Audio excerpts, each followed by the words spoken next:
La destruction des êtres vivants et l'équilibre de la vie.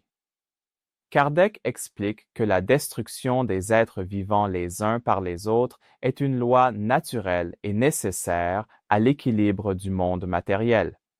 À première vue, cette loi peut sembler cruelle, mais elle est en réalité une manifestation de la sagesse divine. C'est par elle que la vie se renouvelle continuellement, maintenant le mouvement et l'harmonie de l'ensemble. Dans la nature, rien ne se perd. Le corps qui meurt se transforme en élément qui alimente d'autres êtres et le cycle de l'existence se poursuit indéfiniment. La mort d'un organisme est le début de la vie d'un autre, et ainsi la destruction n'est qu'une transformation nécessaire à la conservation universelle. Kardec enseigne que l'instinct de destruction est, pour les êtres inférieurs, une forme d'équilibre, non de malveillance. Les animaux qui se nourrissent d'autres n'agissent pas par cruauté, mais par nécessité. Le prédateur et la proie remplissent des rôles complémentaires dans l'économie de la nature. Sans cette loi, il y aurait une surpopulation, un déséquilibre et un effondrement des écosystèmes. La biologie moderne confirme cette vision. Dans les écosystèmes, chaque espèce occupe une place précise dans la chaîne alimentaire. Les carnivores contrôlent les populations herbivores. Les plantes dépendent des animaux pour disperser les graines et fertiliser le sol. Les décomposeurs transforment la matière morte en nouveaux nutriments. La destruction apparente est en réalité la mécanique de la régénération. Sur le plan spirituel, la destruction n'est pas l'anéantissement, mais la transition. L'esprit qui est immortel ne fait que changer d'état lorsque le corps physique se désagrège.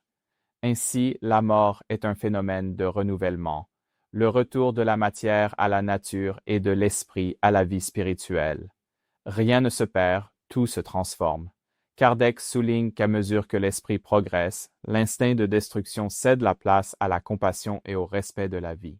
Dans nos mondes supérieurs, où les âmes comprennent déjà les lois de l'amour, il n'est plus nécessaire de recourir à la destruction physique pour subsister.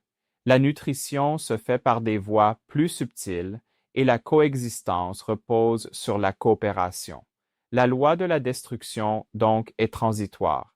Elle domine les phases inférieures de l'évolution, mais disparaît à mesure que l'être se spiritualise.